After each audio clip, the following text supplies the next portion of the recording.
एक बार फिर से आपका स्वागत है और रुख इस वक्त की बड़ी खबर का करेंगे। बड़ी खबर इस वक्त पीएम मोदी के हिमाचल और पंजाब दौरे से जुड़ी हुई है। शिमला और मंडी में पीएम मोदी की आज जनसभा रहने वाली है। गुरदासपुर जालंधर में भी पीएम मोदी जनसभा करेंगे। देखिए, आप लगातार देख रहे हैं कि ताबड़तोड़ चुनावी दौरे उनके लगातार जारी है। एक तरफ छठे चरण के लिए प्रचार थम चुका है, वहीं दूसरी तरफ अगर बात की जाए सातवें चरण की, तो सातवें चरण के लिए लगातार प्रचार करते हुए नजर आ रहे हैं पीएम मोदी। इस बीच हिमाचल और पंजाब में प्रचार करते हुए नजर आएंगे। हिमाचल में और पंजाब में आज उनकी जनसभाएं हैं। शिमला मंडी में आज पीएम मोदी हिमाचल में गरजते हुए नजर आएंगे। तो वहीं पंजाब की बात करें, पंजाब में गुरदासपुर और जालंधर में उनकी जनसभाएं रहने वाली हैं। तो आज पीएम मोदी पहुंच रहे हैं हिमाचल और पंजाब और हिमाचल में पार्टी की जीत को सुनिश्चित करने के लिए, उसका दायरे को और बढ़ाने के लिए प्रयास करते हुए नजर आने वाले हैं। शिमला और गुरदासपुर में पीएम मोदी की रैली रहने वाली है। आज पीएम मोदी पहुंच रहे हैं हिमाचल और पंजाब के दौरे पर। पंजाब और हिमाचल के दौरे पर प्रधानमंत्री मोदी, पीएम मोदी आज यहां पर करेंगे जनसभाएं। तो ये बड़ी जानकारी इस वक्त है पीएम मोदी के पंजाब हिमाचल दौरे को लेकर। पीएम मोदी की जनसभाएं होंगी। पीएम मोदी शिमला गुरदासपुर में आज जनसभाएं करते हुए नजर आएंगे। दो जनसभाएं हैं वो हिमाचल में और 2 जनसभाएं पीएम मोदी की रहने वाली हैं पंजाब में। गुरदासपुर, जालंधर, शिमला और मंडी पीएम मोदी की जनसभाएं रहने वाली हैं। तो back to back PM Modi लगातार जनसभाओं को संबोधित कर रहे हैं। उधर अमित शाह भी आज पहुंचने वाले हैं बिहार और झारखंड, वहां पर करेंगे जनसभा को संबोधित। 11:30 बजे भोजपुर में अमित शाह की जनसभा होने वाली है। 2:30 बजे होगी झारखंड के जामताड़ा में जनसभा, वहां पर संबोधित करेंगे। शाम 4 बजे रेलवे फुटबॉल ग्राउंड मधुपुर में होगी जनसभा। तो 2 जनसभाएं होनी है झारखंड में। गृह मंत्री अमित शाह पहुंचने वाले हैं बिहार और झारखंड। बिहार में 1 जनसभा होगी और 2 जनसभाएं होंगी झारखंड में।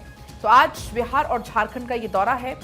7वें चरण में यानी कि 1 जून को जिन सीटों पर मतदान है उस पर अब फोकस, और ऐसे में बिहार और झारखंड पर उन सीटों पर फोकस करते हुए जहां पर 1 तारीख को होगी voting, railway football ground Madhupur में जनसभा आज होने वाली है। बिहार और झारखंड का ये दौरा कई मायनों में खास माना जा रहा है क्योंकि पीएम मोदी भी इसके पहले कई जनसभाओं को संबोधित कर चुके हैं, बिहार में भी और झारखंड में भी। हालांकि आज पीएम मोदी हिमाचल में रहने वाले हैं, पंजाब में रहने वाले हैं। दूसरी तरफ अगर हम बात करें अमित शाह की, तो वो बिहार और झारखंड के दौरे पर आज रहने वाले हैं। और बड़ी खबर आपको बता दें, छत्तीसगढ़ में नक्सलियों पर बड़ा एक्शन लिया गया है। सुरक्षा बलों से मुठभेड़ में 7 नक्सली मारे गए हैं। सुरक्षा बलों ने हथियार भी बरामद किए हैं। तो ये बड़ी खबर आपको बता रहे हैं। लगातार नक्सलियों से अपील करते हुए या तो आप सरेंडर कीजिए और जब नक्सली नहीं मान रहे तो उनका सफाया किया जा रहा है। 7 नक्सलियों को मुठभेड़ में ढेर किया गया है। पहले लगातार उनसे ये अपील की जा रही कि मुख्य धारा में आप जुड़िए।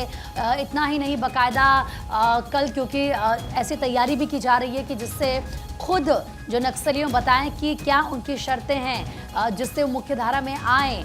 और अब क्योंकि जो नक्सली नहीं मान रहे हैं, लगातार घात लगाकर अटैक करते हैं सुरक्षा बलों पर, उन नक्सलियों का खात्मा किया जा रहा है। मुठभेड़ में 7 नक्सली ढेर किए गए हैं और इस दौरान सुरक्षा बलों ने हथियार भी बरामद किया। आपको याद होगा, अगर आप पिछले कुछ महीनों से देखेंगे, लगातार सुरक्षा बलों की तरफ से नक्सलियों के साथ मुठभेड़ की जा रही है। तमाम ऐसे नक्सली हैं जो अभी तक ढेर हो चुके हैं और कई ऐसे नक्सली भी हैं जो लगातार सरेंडर कर रहे हैं। और इस बीच उत्तर प्रदेश के मुख्यमंत्री योगी आदित्यनाथ आज 4 जिलों का दौरा करने वाले हैं। महाराजगंज, कुशीनगर, देवरिया, गोरखपुर में चुनाव प्रचार करते हुए योगी आदित्यनाथ को देखा जाएगा। सुबह 11:35 पर महाराजगंज के फरेंदा में जनसभा को संबोधित करेंगे। दोपहर 12:50 पर साखोपार, कुशीनगर में जनसभा को संबोधित योगी आदित्यनाथ करेंगे। 1:50 पर दोपहर में देवरिया के गढ़रामपुर में जनसभा है। वहीं दोपहर 3 बजे देवरिया के बरहज में जनसभा को संबोधित किया जाएगा। शाम 4:15 बजे गोरखपुर के पिपराइच में जनसभा को संबोधित योगी आदित्यनाथ करने वाले हैं। तो उनका आज ये पूरा स्केड्यूल जो कि वो फॉलो करने वाले हैं और जनसभाओं को संबोधित करते हुए 4 जगहों पर योगी आदित्यनाथ आज देखे जाएंगे। देखिए, लगातार इस वक्त 7वें चरण के लिए प्रचार जोरों पर है। देवघर में इंडिया अलायंस की रैली आज होने जा रही है, जिसमें खड़गे, तेजस्वी यादव, सीएम चंपई सोरेन होंगे शामिल और कल्पना सोरेन भी मंच संभालती हुई नजर आएंगी, जनसभा को संबोधित करती हुई नजर आएंगी। तो आज झारखंड में ये रैली होने जा रही है। कल्पना सोरेन भी जनसभा को संबोधित करेंगी। झारखंड में रैली होगी इंडिया अलायंस की, ये बड़ी जानकारी इस वक्त। झारखंड में रैली होगी इंडिया अलायंस की। खड़गे, तेजस्वी यादव, सीएम चंपई सोरेन, कल्पना सोरेन मंच पर नजर आने वाले हैं। ये सभी दिग्गज आज रैली को करेंगे संबोधित। झारखंड के देवघर में इंडिया अलायंस की आज बैठक होने जा रही है। तो ये बड़ी जानकारी इस वक्त है। अब देखिए, लगातार आप देख रहे हैं इस वक्त चुनाव प्रचार जोरों पर है। अब लगभग, क्योंकि देखिए आखिरी चरण के लिए ही इस वक्त अब प्रचार बाकी बचता है, तो ऐसे में लगातार आप एक दूसरे के ऊपर हमलावर होता भी देख रहे हैं तमाम नेताओं को, पार्टीज को आपस में। इस बीच आज इंडिया अलायंस की बड़ी रैली होने जा रही है जिसमें तमाम पार्टियों के दिग्गज पहुंच रहे हैं। और अब आगे बढ़ेंगे, बात होगी एक बार फिर से गर्मी के कहर की, क्योंकि जयपुर की अगर हम बात करें राजस्थान की, तो प्राणघाती गर्मी वहां। एक दिन में 12 की मौत। देश में सबसे ज्यादा गर्म शहर राजस्थान में। देश के 10 शहरों में जो राजस्थान के 5 इसमें शहर शामिल हैं। भीषण गर्मी ने तोड़ा है अब तक 7 साल का रिकॉर्ड। बाड़मेर में पारा 48.8 डिग्री सेल्सियस तक पहुंच गया। तो आप अंदाजा लगा सकते हैं कि हालात कितने ज्यादा खराब है। और अभी भी राहत मिलने की कोई उम्मीद नहीं है, क्योंकि 25 तारीख से और ज्यादा कहा जा रहा है कि तापमान में वृद्धि होने वाली है। तो हालात ना सिर्फ राजस्थान बल्कि तमाम ऐसे प्रदेश हैं, उत्तर प्रदेश, दिल्ली, एनसीआर की आप बात ले लीजिए, मध्य प्रदेश की आप बात ले लीजिए, जहां पर पारा एकदम हाई पर है। देश के 10 गर्म शहर में, लेकिन राजस्थान के 5 शहर शामिल हैं। तो राजस्थान में सबसे ज्यादा गर्मी पड़ रही है। अब तक 7 साल का रिकॉर्ड राजस्थान में टूट चुका है। तो देखिए, खुद राजस्थान में अब तक का 7 साल का रिकॉर्ड टूट चुका है, यानी कि इतनी ज़्यादा गर्मी पड़ रही है, लोगों का हाल बेहाल है। आगे बढ़ेंगे, आपको बता दें कि सांचौर एनबीसी की कार्रवाई, घर में रखी 14 करोड़ रुपए की ड्रग जब्त की गई है। गुजरात से मंगवाई ड्रग जोधपुर भेजी जानी थी। तस्कर के खिलाफ पहले से केस चल रहा है, तो बड़ी कार्रवाई यहाँ पर हुई है। इस खबर पर भी विस्तार से हम बात करेंगे, लेकिन एक बार फिर से जिस तरीके से तापमान में इजाफा हो रहा है उसको लेकर बात कर लेते हैं। जयपुर की ये तस्वीर हम आपको दिखा रहे हैं। देखिए किस तरीके से भीषण गर्मी से 7 साल का रिकॉर्ड जो है वो टूट चुका है, और ऐसे में बाड़मेर में पारा 48 डिग्री पहुंचा है। ये बड़ी खबर आपको बता रहे हैं। हालात बहुत ज़्यादा ख़राब है। एक दिन में 12 मौतें हुई हैं। और देखिए, गर्मी को लेकर अखबारों में अलग अलग पेजेस पे जिक्र भी किया गया है। एक तरफ यहाँ देश विदेश जागरण में बताया गया कि उत्तर भारत में अब तक उमस भरी गर्मी और अभी भी आगे आने वाले दिनों में राहत मिलती हुई नहीं नजर आ रही है। परेशान कर सकती है नमी वाली पूर्वी हवा, और रातें भी गर्म होने वाली हैं। इस बीच दिल्ली और हरियाणा में मतदान के दिन भी राहत की उम्मीद नहीं जताई जा रही है, क्योंकि कल मतदान होना है। आगे बढ़ते हैं, अगली खबर का रुख करते हैं। सांचौर एनबीसी की कार्रवाई सामने आई है। घर में रखी 14 करोड़ रुपए की ड्रग जब्त की गई है। गुजरात से मंगवाई गई थी ड्रग्स और जोधपुर भेजी जानी थी। इस बीच यहाँ पर कार्रवाई की गई है। तस्कर के खिलाफ में पहले से ही केसेस चल रहे हैं। और चलिए आगे बढ़ रहे हैं, बात होगी पॉप मैनिया की। पेरिस में टेलर स्विफ्ट की दीवानगी, ओलंपिक से ज़्यादा टेलर स्विफ्ट की दीवानगी है। म्यूजिक टूर से सुधरी है 4 देशों की इकोनॉमी। अब द बीटल्स से तुलना शुरू हो चुकी है। तो देखिए, पॉप मैनिया की बात करें तो पेरिस में टेलर स्विफ्ट की जो दीवानगी है वो लोगों के सर चढ़कर बोलती है। ओलंपिक ज़्यादा तो टेलर स्विफ्ट की दीवानगी नजर आती है, और जो म्यूजिक टूर है उससे 4 देशों की तो इकोनॉमी तक में सुधार आया। और इसीलिए पूजा, टेलर स्विफ्ट जब भी कहीं कोई कॉन्सर्ट करती हैं तो कई सारे लोग वहां पर पहुंचते हैं और बहुत ज्यादा जो टिकट्स होती हैं वो बिकती हैं। यहाँ तक कि टिकट्स को लेकर वेटिंग में लोग नजर आते हैं, और इसी वजह से कहा जा रहा है कि इकोनॉमी सुधरी। और टेलर स्विफ्ट के जो सॉन्ग्स हैं उसके खासतौर पर अगर यूथ की बात जाए तो दीवानगी काफी ज्यादा देखी जाती है। और कल बकायदा ये खबर भी छपी थी दैनिक भास्कर में। इसको पूरा एक्सप्लेन किया गया था कि जब वो टूर्स करती हैं तो कैसे उनके इन टूर्स का असर इकोनॉमी पर पड़ता है। कई ऐसे देश हैं जिनकी तो इकोनॉमी भी इस वजह से सुधरी है, क्योंकि जैसे कि आपने कहा कि पूरे विश्व भर में उनकी लोकप्रियता है, तो लोग ओलंपिक को देखने पहुंचे ना पहुंचे, जरूर टेलर स्विफ्ट अगर वहां पर आ रही है तो जाहिर सी बात है उनके गाने सुनने के लिए वहां पर पहुंचने। पलक आगे बढ़ेंगे और आगे बढ़ते और खबर आपको बताएंगे। बात होगी पुणे पोश हादसे से जुड़ी हुई, जिसमें मामूली सजा पर सवाल। इसका जिक्र अभी हम पहले भी कर रहे थे। 2 मौतों के जिम्मेदार को मामूली सजा आखिर क्यों दी गई? बिल्कुल, अपराध गंभीर तो उम्र पैमाना इसमें क्यों रखा गया है, ये बड़ा सवाल है। पूर्व जज का स्टेटमेंट, ये कानून बदलना चाहिए, तो ये सवाल इसमें उठ रहा है। दरअसल ये पूरा मामला था, नाबालिग था, 17 साल का ये नाबालिग था, जिसने अपनी लग्जरी कार से कुचलकर 2 लोगों को मौत के घाट उतार दिया था।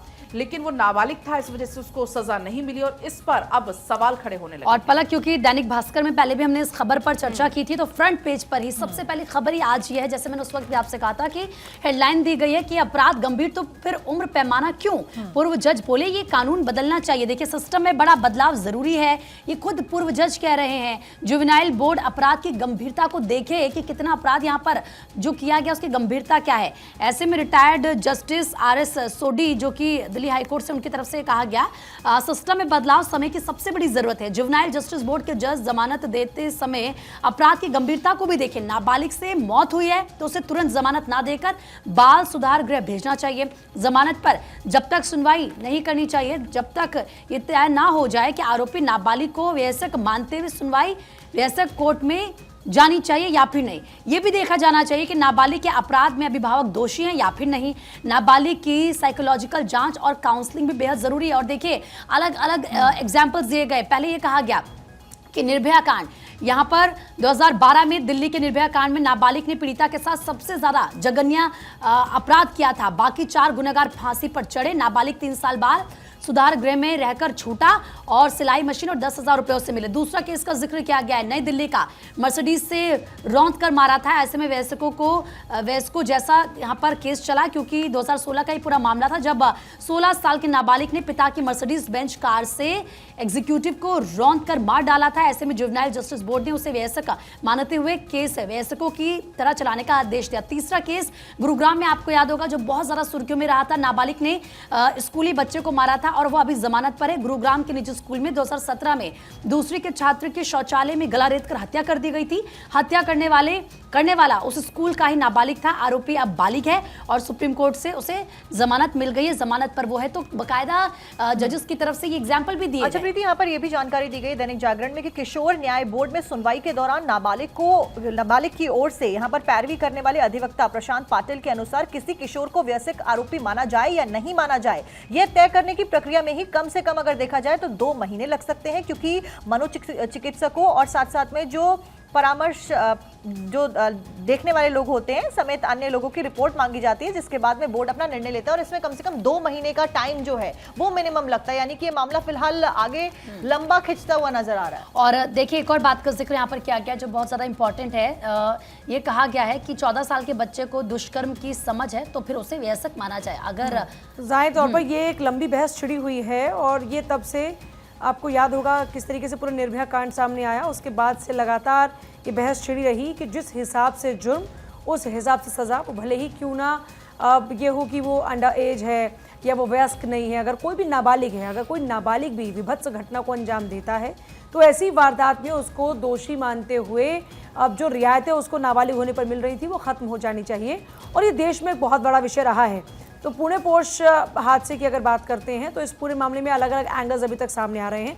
आगे बढ़ते बात होगी महाराष्ट्र में जो एक बड़ी समस्या है, गंभीर समस्या है, और ये समस्या है पानी की समस्या। बांधों में सिर्फ 24% स्टोरेज, टैंकर्स की संख्या हजारों में। सरकार के जल संसाधन विभाग ने जानकारी दी है कि राज्य के सभी प्रमुख बांधों में बुधवार को सिर्फ 24.03% पानी बचा है। छत्रपति संभाजी नगर में हालात बहुत ज़्यादा खराब हो चुके हैं। यहाँ बांधों में पानी का स्टोरेज महज 9.73% रह गया। राज्य के करीबन 10,000 गांव घटिया टैंकर से पानी की सप्लाई उनको की जा रही है। तो देखिए, अगर महाराष्ट्र की बात करते हैं, राजस्थान की आप बात करते हैं, ये कुछ ऐसे राज्य हैं जहां पर खास तौर पर इस वक्त आप देखिए, अभी हाल ही में आपको याद होगा कि बैंगलोर की स्थिति क्या हो गई, हैदराबाद में भी कई जगहों पर इस तरह की स्थिति हो चुकी है। जो अंडर वाटर लेवल है, ग्राउंड वाटर लेवल है, वो लगातार डाउन हो रहा है। तो ऐसे में महाराष्ट्र की अब बात करते हैं तो वहाँ पर देखिए, शुरू से आप जानते हैं कि महाराष्ट्र के अंदर ये समस्या रही है और अब बांध में पानी सूख रहा है, पानी का जो स्टोरेज है वो कम हो रहा है। जो टैंकर्स हैं उनकी संख्या हज़ारों में है और लोग गंदा पानी के साथ जीने को मजबूर हैं। लोगों का जो जनजीवन है वो इस पानी की समस्या से लगातार प्रभावित हो रहा है। टैंकर्स की समस्या ने लोगों को परेशान कर दिया। बांधों में पानी नहीं है, ज़रा सोचिए, बांध में पानी नहीं है तो अब ज़रा हालातों का आप अंदाज़ा लगा सकते हैं कि महाराष्ट्र में जो पानी की समस्या है वो कितनी ज़्यादा गंभीर होती जा रही है। और अब चलिए आगे बढ़ेंगे। एक और बड़ी खबर आपको बताएंगे। सुप्रीम कोर्ट में बूथ वाइज वोटिंग डेटा याचिका पर सुनवाई होनी। इसी कह चुके इससे वोटर्स भ्रमित होंगे। फॉर्म 17C केवल पोलिंग एजेंट के लिए है। सुप्रीम कोर्ट में जस्टिस दीपांकर दत्ता और जस्टिस सतीश चंद्र शर्मा की वेकेशन बेंच आज इलेक्शन कमीशन ऑफ इंडिया इसकी वेबसाइट पर फॉर्म 17C डेटा अपलोड करने और booth wise voting data upload करने की मांग वाली ADR की याचिका पर आज सुनवाई होने वाली है। हालांकि इसमें यह कहा जा रहा है कि अगर डेटा बूथ वाइज अगर आप जारी करते हैं तो इससे एक भ्रम की स्थिति पैदा होगी, एक संशय की स्थिति पैदा होगी। फॉर्म 17C केवल पोलिंग एजेंट्स के लिए है। इस पूरे मामले पर अब आज सुनवाई होने वाली। सुप्रीम कोर्ट इस पूरे मामले में आज सुप्रीम सुनवाई करने वाला है। तो सुप्रीम कोर्ट इस पूरे मामले में आज सुप्रीम सुनवाई करेगा। आगे बढ़ते हैं, दुबई पहुंचे शहबाज की लगी है लॉटरी।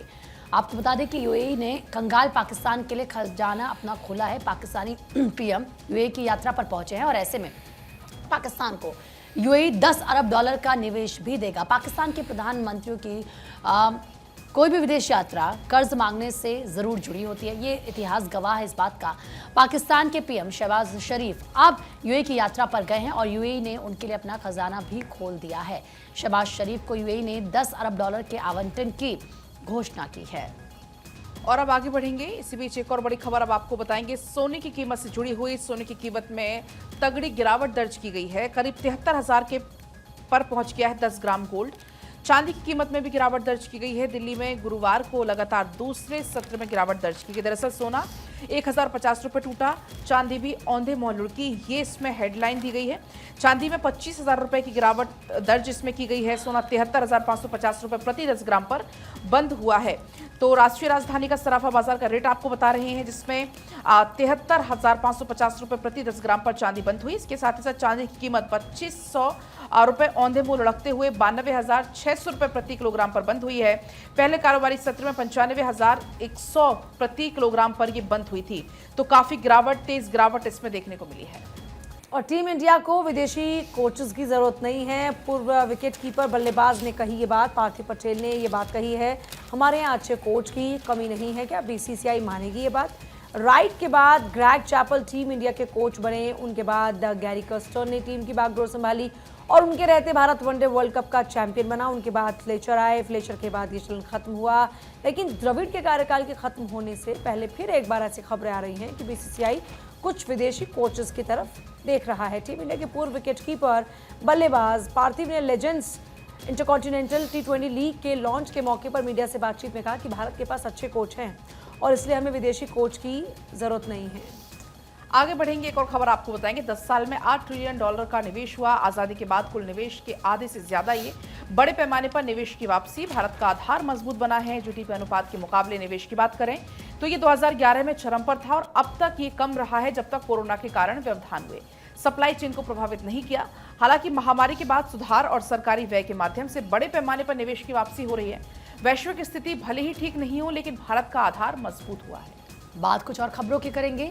मैक्सिको में चुनावी रैली के दौरान स्टेज गिरा है। 9 लोगों की मौत की खबर है, 50 लोग घायल हुए हैं। मैक्सिको में चुनावी रैली के दौरान स्टेज गिरने से कम 9 लोगों की मौत हो गई। इस हादसे में 50 लोग गंभीर रूप से घायल हुए हैं।